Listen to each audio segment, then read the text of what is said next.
Assalamualaikum warahmatullahi wabarakatuh. Alhamdulillah. Bagaimana kabarnya? Semoga sehat selalu. Gitu. Kita coba untuk berdiskusi tentang apa yang sedang ramai terjadi, viral, ramai sampai kalau kita buka YouTube itu lagunya banyak sekali, kiamat gagal gitu. Jadi judul diskusi kita hari ini yaitu Panitia hari kiamat. Sorry batuk terus ini. Nih.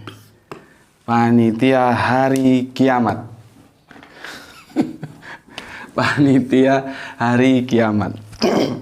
Sebetulnya cerita-cerita seperti ini bukan barang baru, bukan 1-2 kali. Jauh dulu tahun 80-an, 90-an, bahkan tahun 2012 juga sudah ada gitu.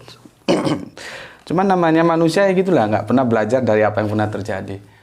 Baik itu lahir dari kelompok-kelompok teologis maupun kelompok-kelompok katakanlah sosial tertentu yang mencetuskan, oh mau kiamat gitu. Ya sudah biasa lah gitu. Basicnya seperti itu. Ada basic teologis, ada yang basic kemasyarakatan gitu ya, kumpulan kelompok komunitas tertentu gitu mencetuskan itu gitu. Dan sampai sekarang nggak ada yang terbukti gitu. Nah kemarin juga begitu, yang katanya akan terjadi tanggal 8 ya, sekarang tanggal 9 dan alhamdulillah kita masih seger waras, Gusti Allah masih lindungi kita gitu. Aku baca dulu. Sebetulnya kalian sudah tahu sih ya. Jadi aku baca duduk permasalahannya itu berawal dari mana gitu. Jadi kekonyolan akhir-akhir ini yang viral itu dari hadis mana itu timbulnya gitu. Itu hadis ini udah viral. Jadi aku nggak usah baca keseluruhan karena panjang. Aku baca yang intinya aja, yang menarik gitu ya. Gini. Beliau menjawab, atasnya bla bla bla bla bla bla ya. Beliau menjawab, maksudnya Rasulullah. Suara keras di pertengahan bulan Ramadan, pada malam Jumat akan muncul suara keras yang membangunkan orang tidur, menjadikan orang yang berdiri jatuh terduduk, para gadis keluar dari pingitannya. Padahal apa masih ada gadis di pinggit ini. Pada malam Jumat di tahun terjadinya banyak gempa. Deskripsinya seperti ini. Jika kalian telah melaksanakan sholat subuh pada hari Jumat, maksudnya setelah subuhan, masuklah kalian ke dalam rumah kalian, tutuplah pintu-pintunya, sumbatlah lubang-lubangnya, dan selimutilah diri kalian, sumbatlah telinga kalian. Ini yang aku cuplik ini aja gitu. Yang mendeskripsikan betapa mencekamnya suasana itu gitu loh. Kan? Ngeri sekali gitu. Dan ini diperkirakan Jumat subuh kemarin tanggal 8. Banyak sih meme-meme atau video-video sampai hitungannya detail gini gitu. Kalau aku sih santai aja. Aku hunting kemana-mana pada saat awalnya isu ini muncul. Aku pingin tahu ada nggak sih orang yang membantah sebelum terjadi loh ya bahwa hadis ini bermasalah gitu loh.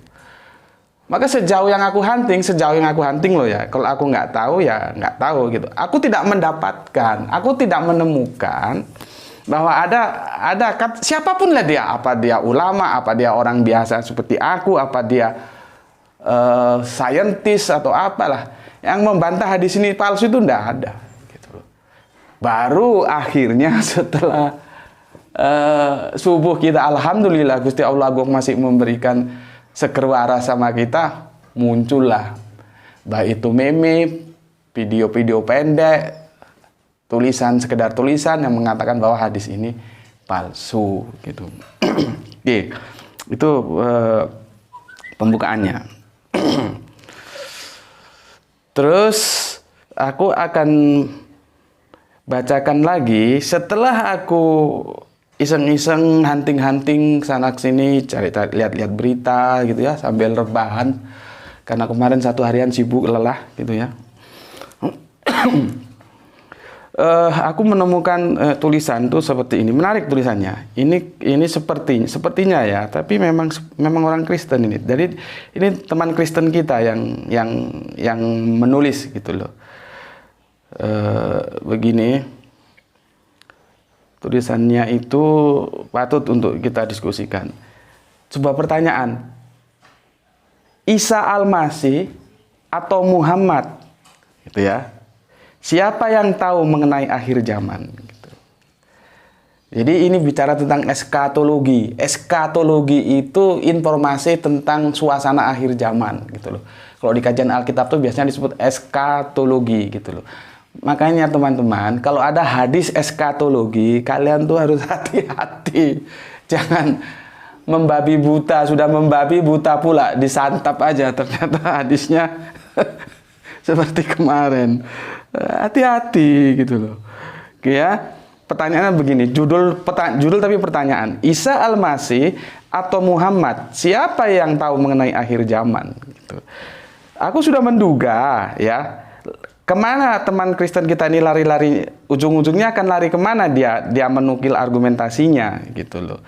Maka tak lain dan tak bukan ya, dia akan menukil surat yang kemarin sudah aku dekonstruksi terjemahannya yang memang bermasalah tentang domir hu-nya itu kemana, yaitu surat Az-Zukhruf ya, surat 4361 gitu.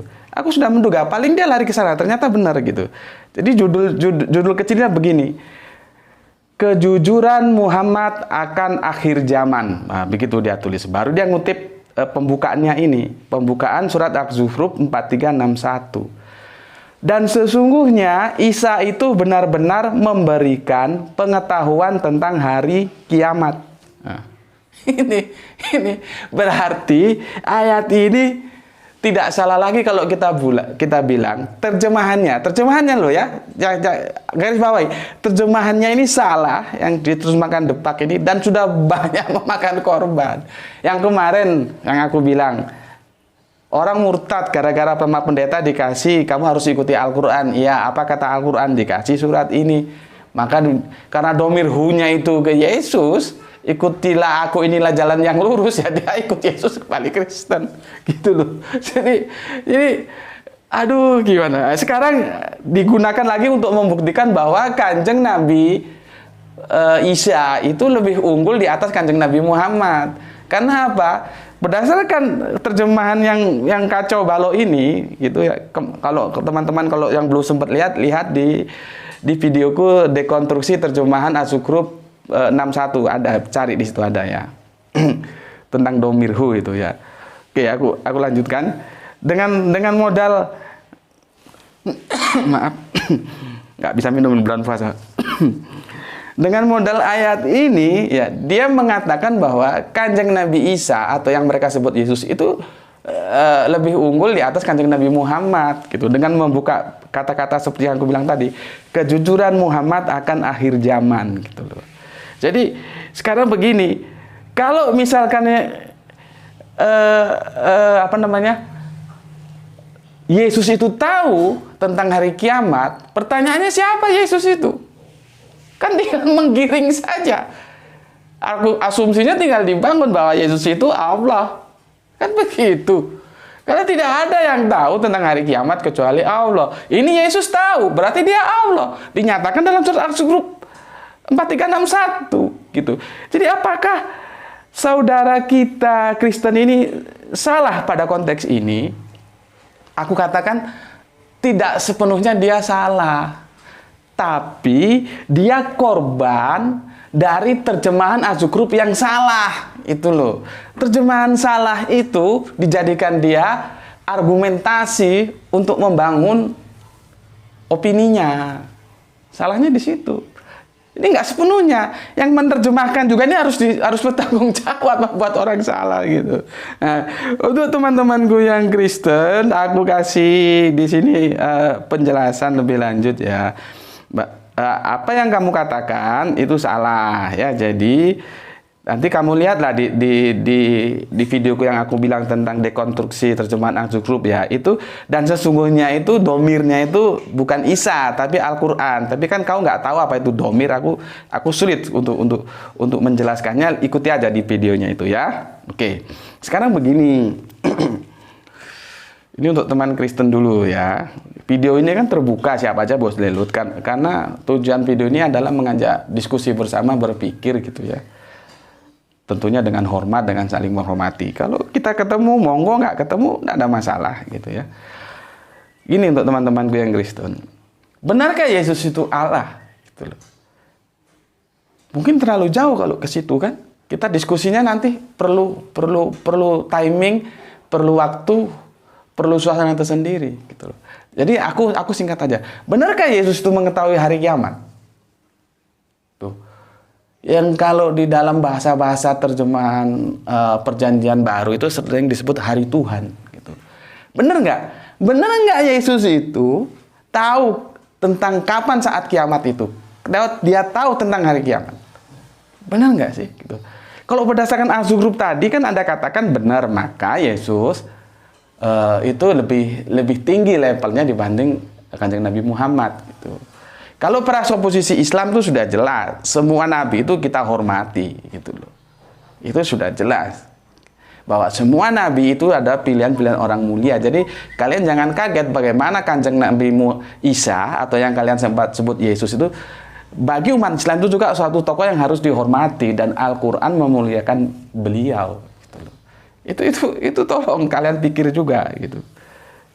Oke, coba. Benarkah Yesus itu tahu hari kiamat? Nah, untuk itu silahkan dikutip ya. Nih, silahkan dikutip ya, kitab Matius ya. Kitabnya nomor 24 ya. Nomor ayatnya 36. Jadi aku terbiasa ya, kenapa sih aku nggak bisa pindah-pindah suasana harus di sini? Karena aku perlu papan tulisnya. Karena aku tidak bisa memberikan sebuah penjelasan tanpa menuliskan argumentasi dalilnya, gitu loh. Argumentasi keterangannya gitu. Jadi kalian sendiri juga bisa ikut ngontrol gitu loh. Kalau aku hanya cerita-cerita ngomongannya kan itu namanya ngobrol nggak kajian gitu. Kalau gini kan enak, sama-sama kita bisa cek gitu ya. Kalau tulisannya jelek ya memang dari sananya jelek, harus dimaklumi. Oke. Apa kata Matius 24:36? Ya. Sebentar, tutup dulu supaya nggak masuk angin dia. Kalau masuk angin dia untuk nulis sulit biasanya. Gini. Tetapi tentang hari dan saat itu, maksudnya hari kiamat itu ya, tidak seorang pun yang tahu. Tidak seorang pun yang tahu. Malaikat-malaikat di sorga tidak, dan anak pun tidak. Siapa anak itu? Ya Yesus itu. Yesus kan banyak sebutannya lainnya itu ya, bukan. Jadi kalau kita baca Bible itu, khususnya Perjanjian Baru, kita harus hati-hati. Yesus itu dipanggil dengan banyak panggilan. Kadang-kadang anak manusia, kadang-kadang anak Allah. Di sini dia disebut hanya anak. Nah, itu kita harus tahu konteksnya pada saat mana kita berbicara. Maka membaca satu perikop itu perlu tahu gitu loh. Nah, ini kalau kita baca ini perikopnya, nanti bisa kalian cari ya, suratnya di ini. Tentang hari dan saat itu dia berbicara tentang hari kiamat. Tidak seorang pun yang tahu. Malaikat-malaikat di sorga tidak. Artinya tidak tahu. Dan anak pun tidak. Siapa anak itu? Yesus. Yesus itu disebut dengan anak Allah. Nah, nanti kita jelaskan tentang bagaimana cara memahami tentang anak Allah itu. Saya nggak tahu ini ya, apakah rencana diskusiku dengan Dr. Deki, kalau aku dengar sih katanya dia rektor di Institut Teologi Batam itu, jadi nggak, karena dulu waktu kita rencanakan sudah clear, terus ada lockdown ini, ada pagebluk ini, akhirnya semua jadi berantakan. Apa perlu di jadwal ulang atau gimana, aku juga belum tahu, belum juga komunikasi. Tapi draftnya sudah aku terima dan aku setuju. Tema yang ditawarkan Yesus anak Allah dalam perspektif Bible dan Al-Quran itu aku sudah terima dan aku setuju di situ temanya aku setuju. Sebetulnya aku minta dilaksanakan di sekolah yang beliau pimpin gitu, tapi beliau sepertinya nggak berkenan. Oke lah gitu, nanti kita upayakan. Doakan saja ya, semoga diskusinya bisa terrealisir gitu. Oke, apa yang kita bisa dapatkan dari Matius 24:36? Intinya Yesus pun tidak tahu hari kiamat. Sudah. Yesus tidak tahu gitu loh. Oke, itu untuk teman-temanku yang yang Kristen gitu. Sekarang untuk teman-teman yang Islam gitu. Tidak ada yang tahu tentang hari kiamat. Apa benar begitu? Ya. Ini aku hapus ya. Aku hapus. Sudah. Jadi ini judul kecilnya tidak ada yang tahu tentang kiamat. Ya, ini ya. Alhamdulillah hari ini tulisanku kok lumayan bagus. Masih bisa dibaca, nggak seperti biasanya. Oke, kita ambil keterangannya ya. Banyak keterangannya. Ini satu ya. Quran surat Al-Mulk. Ya. Surat 67 ayat 26. Ya. Kita baca. Katakanlah dalam kurung Muhammad. Jadi Kanjeng Nabi Muhammad suruh mengatakan, sesungguhnya ilmu ya, sesungguhnya ilmu atau sesungguhnya pengetahuan tentang hari kiamat itu hanya ada pada Allah. Clear ya? Katakanlah Muhammad, sesungguhnya ilmu tentang hari kiamat itu hanya ada pada Allah, ya. Dan aku hanyalah seorang pemberi peringatan. Oke, jelas ya. Sekarang itu tadi Al-Mulk 67:26 ya. 67 ayat 67:26. Oke, sekarang kita ini nomor 1, keterangan nomor 1, nomor 2 Quran surat Luqman ya. Suratnya nomor 31 ayatnya 34. Ini kan catat supaya nanti enak koreksinya. Karena aku juga kadang-kadang salah kutip kan. Supaya bisa bantu-bantu koreksi. Oke, ini katanya. Sesungguhnya di sisi Allah ilmu tentang hari kiamat. Ini panjang ayat berikutnya, bla bla bla bla bla. Jelas kan? Sesungguhnya hanya di sisi Allah ilmu tentang hari kiamat. Hanya. Gitu. Kan nggak sulit untuk memahami ayat-ayat ini. Oke. Sekarang nomor 3 Quran surat Al-Ahzab. Ya. Al-Ahzab nomor suratnya 33, nomor ayatnya 63. Ya. Apa katanya? Begini. Manusia bertanya kepadamu, dalam kurung domirmunya itu ke Kanjeng Nabi Muhammad. Manusia bertanya kepadamu tentang hari kiamat. Katakanlah, ilmu tentang hari kiamat itu hanya di sisi Allah. Udah berapa keterangan?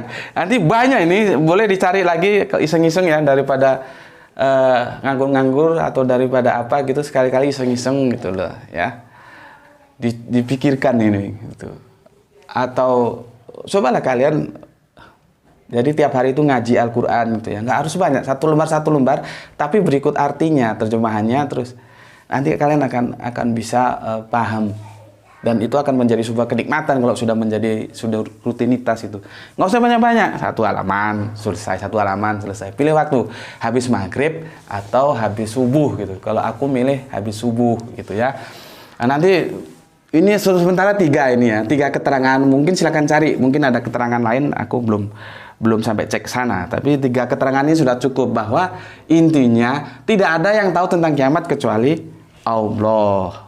Ya, sekarang kenapa kok tidak tahu? Kenapa kok hanya Allah yang tahu? Kenapa yang lain tidak tahu? Kata Nabi Muhammad tidak tahu. Tidak tahu. Karena ini berita gaib. Eskatologi itu gaib gitu loh. Gaib itu hanya Allah yang tahu. Kita nggak tahu kalau nggak Allah kasih tahu gitu loh. Ini gaib dan ini masih dirahasiakan. Nih, dirahasiakan karena dirahasiakan sama Allah, nggak ada yang tahu, hanya Allah yang tahu. Gitu loh. Karena kalau ini nggak dirahasiakan, wah bisa kacau nih. Kalau kapan kiamat itu nggak dirahasiakan itu bisa kacau. Kacaunya gimana? Contoh gampangnya gini, kamu langsung berangkat ke bank ya, pinjam kredit 1 triliun atau 2 triliun. Karena apa? Kamu bikin senang-senang tuh besok kiamat nggak usah bayar. Kan kacaunya di situ. Makanya ada hikmahnya. Ini aku setengah guyon, jangan terlalu serius ya. Tapi kan logikanya masuk gitu loh. Oh, bulan tahun depan sudah kiamat misalkan ya. Sekarang pinjam aja dengan jangka waktu yang lebih setahun. Kan kamu bebas, kamu bisa nikmati. Tapi jangan ikuti, itu cuma guyon ya. Intinya salah satu yang dirahasiakan itu banyak hikmahnya gitu ya. Oke. Tapi ingat, yang dirahasiakan itu kiamat besar.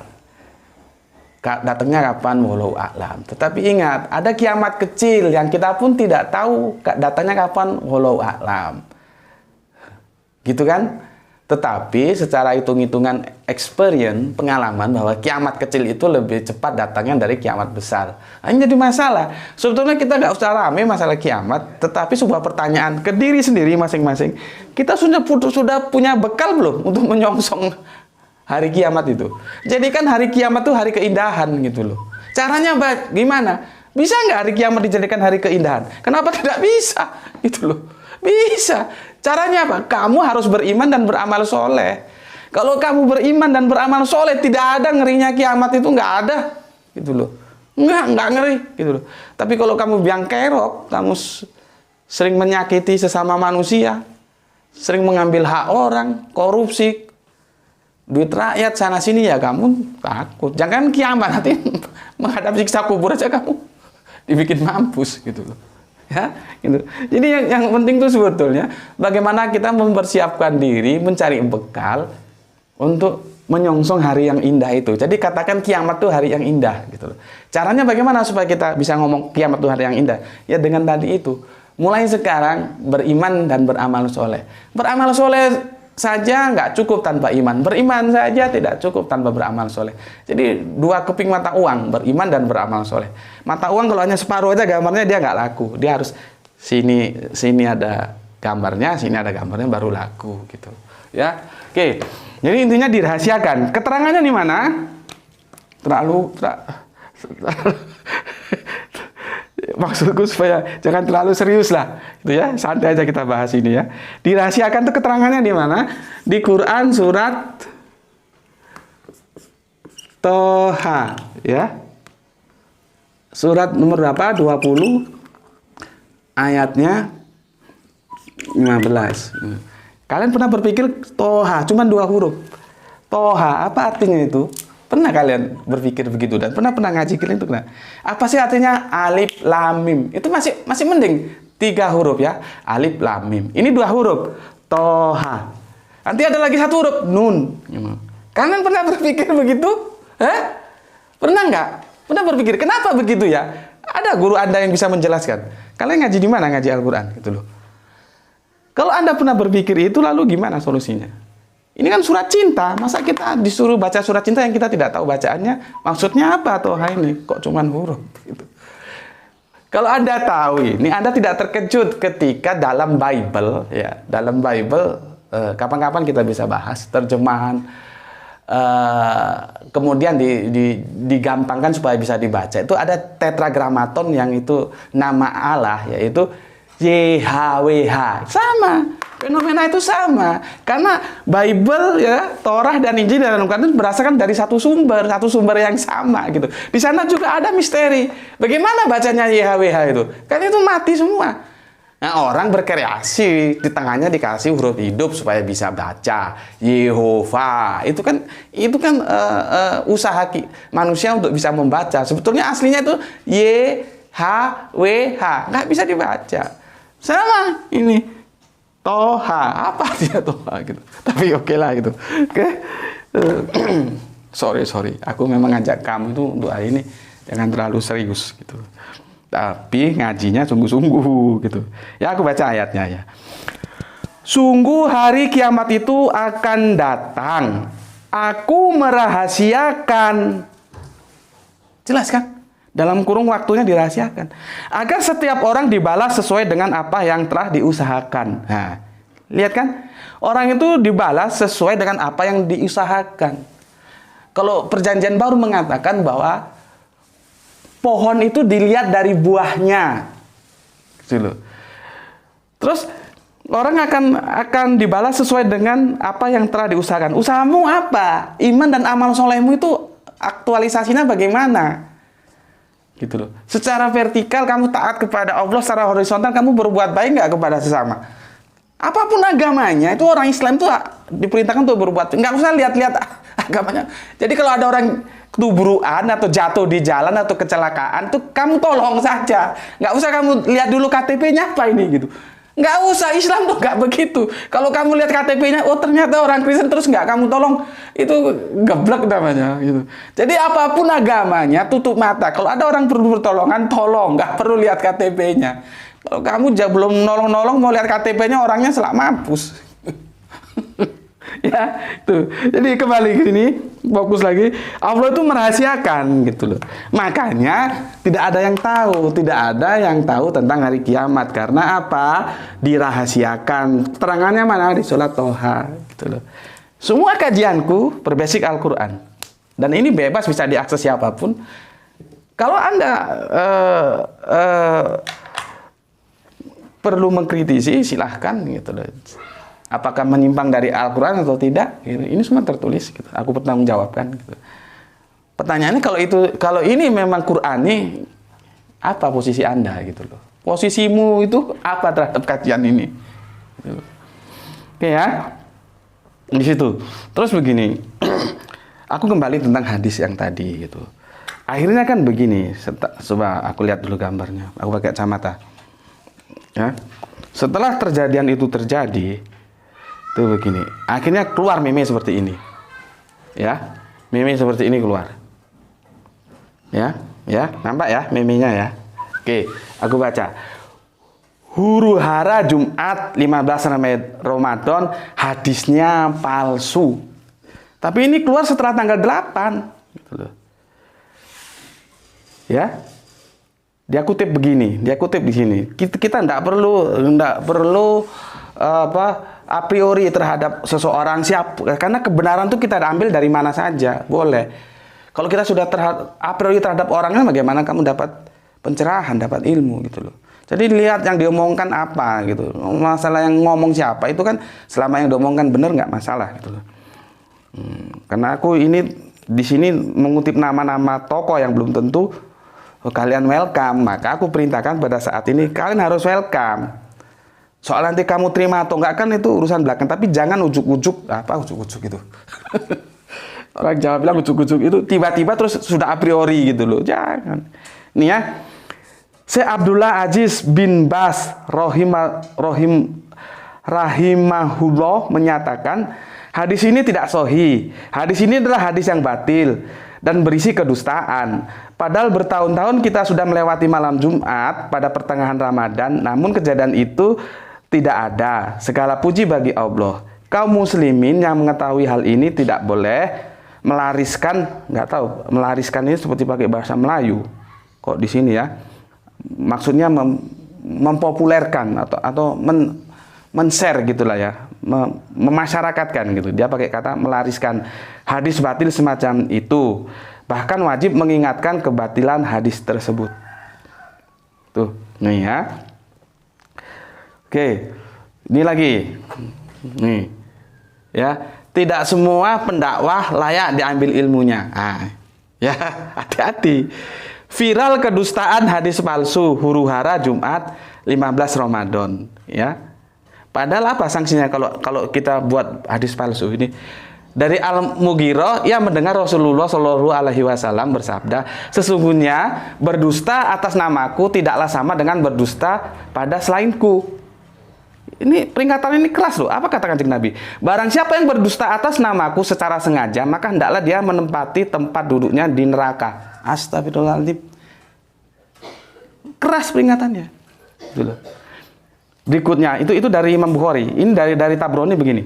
Ini singkat. Barang siapa berdusta atas namaku, maka akan dibangunkan baginya rumah di neraka jahanam. Keras semua. Gitu. Maka kepada para pendakwah, kepada semuanya itu dan kita semua lah termasuk aku. Hati-hati melihat hadis. Hati-hati. Harus hati-hati gitu loh. Jangan asal hadis saja kamu membabi buta, sudah membabi buta pula. Ternyata hadisnya palsu. Cuman aku sayangkan kenapa ini keluar setelah tanggal 8. Kok nggak awalnya sudah diperingatkan gitu. Aku nunggu gitu loh. Jadi posisinya begini loh, ya. Ulama itu harus dihormati dan harus didengar. Karena apa? Ulama itu kan jamaknya ya. Kalau singlenya itu alim gitu ya. Jadi orang-orang berilmu. Kita dapat informasi agama itu dari mereka gitu loh. Karena kita tidak hidup di zaman Nabi. Ulama pun tuh dari ulama berikutnya, dia pun juga nggak hidup di zaman Nabi. Karena kita dapat informasi dari mereka, kita harus menghormati ulama. Menghormati ulama itu harus, karena kita berterima kasih. Tanpa mereka kita tidak tahu informasi agama. Tetapi jangan sampai ada, perhatikan, jangan sampai ada feodalisme akademik, gitu loh. Artinya apa? Ulama itu jangan kamu kasih cek kosong. Orang dia manusia kok, dia bisa salah, gitu loh. Dia bisa salah. Yang nggak bisa salah itu hanya Nabi. Jangan memperlakukan orang yang kamu anggap ulama itu seperti Nabi. Oh ini hadisnya ini. Kamu terima saja, jangan. Jadi kerangka berpikirnya begini loh. Ya. Pendapat ulama, ya kamu cek dengan hadis. Nih. Sejalan nggak dengan hadis? Setelah kamu cek dengan hadis, baru kamu cek dengan Al-Quran. Nih. Logika berpikirnya begitu. Kalau dia sejalan dengan Al-Quran, baru kamu terima. Gitu loh. Ya. Aku tuliskan di sini ya, supaya kalian tahu metodologinya.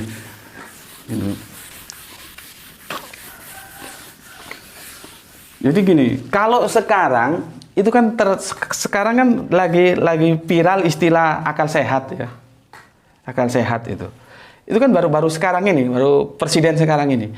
Jauh masuk presiden beberapa periode yang lalu waktu aku dakwah ke Kalimantan Timur ya, masuk Samarinda terus saya sampai ke Tenggarong terus itu.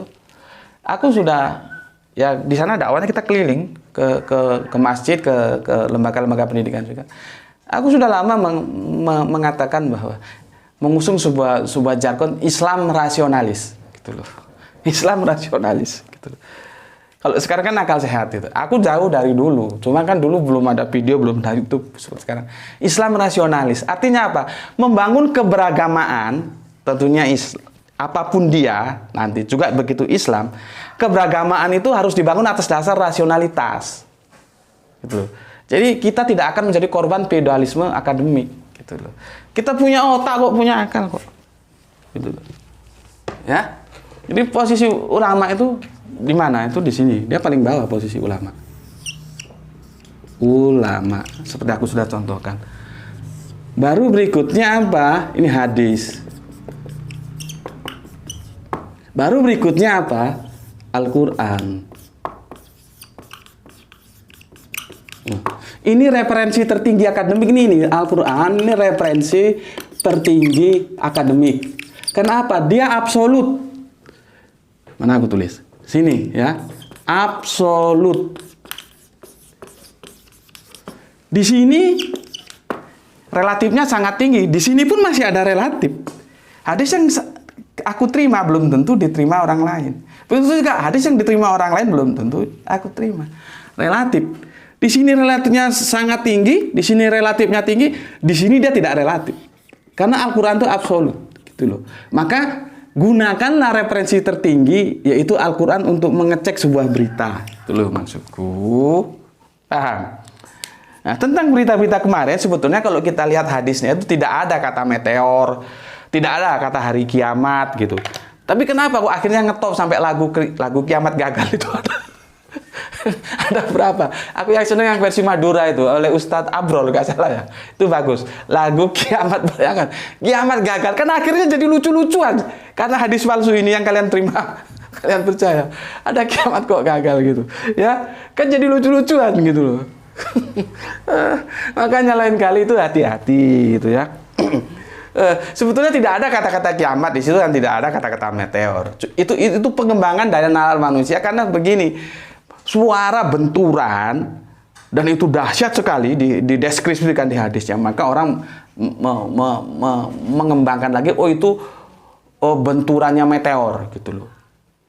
Bayangkan bumi ini kan kalau kita lihat galaksi secara keseluruhan ya, apa namanya ini, tata surya secara keseluruhan, itu kan ya kita bilang besar kan karena kita di sini, tapi kalau kita lihat secara keseluruhan ada Venus, Merkurius, ada mulai bumi, Mars, Saturnus, Pluto sampai segala macamnya itu. Bumi itu kan ya tidak terlalu besar. Bayangkan kalau itu dibentur oleh meteor, bentur itu, Anda bayangkan berapa dahsyat, berapa juta kiloton daya benturnya itu, prek gitu. Dan kita kan bisa terbental kemana-mana, dan bisa-bisa bumi pecah jadi dua atau gimana. Ya itu gimana lagi kalau nggak kiamat gitu loh. Disitulah makanya disebut kiamat gagal. Sebetulnya di hadisnya itu kata-kata kiamat nggak ada dan kata-kata meteor nggak ada. Gitu. Ya. Tuh. Oke. Tapi aku udah capek juga ini. Meskipun guyon-guyon supaya nggak terasa capek. Tapi begini, inti dari apa kajian ini, endingnya begini. Coba sekarang kamu refleksikan ya. Ini kan kita sudah ketemu dengan hadis ini, dan alhamdulillah bisa kita buktikan palsu karena waktunya bisa kita buktikan sekarang. Coba, ini hanya perenungan lah ya. Perenungan. Aku belum menyimpulkan karena kajian itu perlu 2 edisi lagi.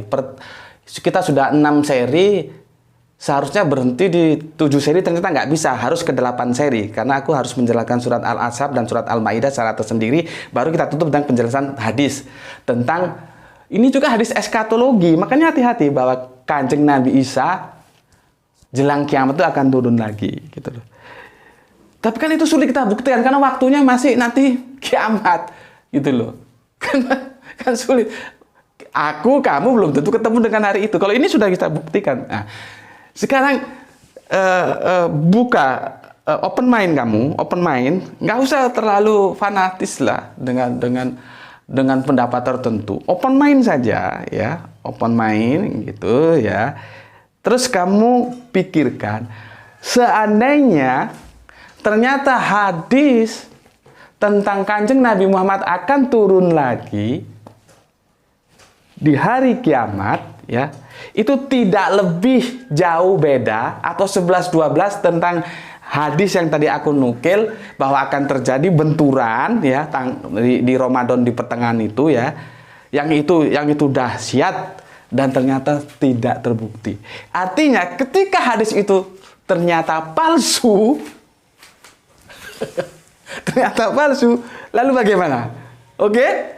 Gitu dulu ya, pikirkan ya. Gitu. Aku belum menyimpulkan loh ya, itu palsu atau enggak, karena perlu 2 kajian lagi gitu ya. Sekarang ini bahan untuk renungan kalian dulu lah. Gimana gitu loh. Jadi kita coba berpikir expand keluar, passing over gitu ya. Mengadakan lompatan-lompatan berpikir gitu ya. Oke. Salam rasionalis. Islam rasionalis. Mohon maaf kalau ada salah-salah kata gitu. Assalamualaikum warahmatullahi wabarakatuh.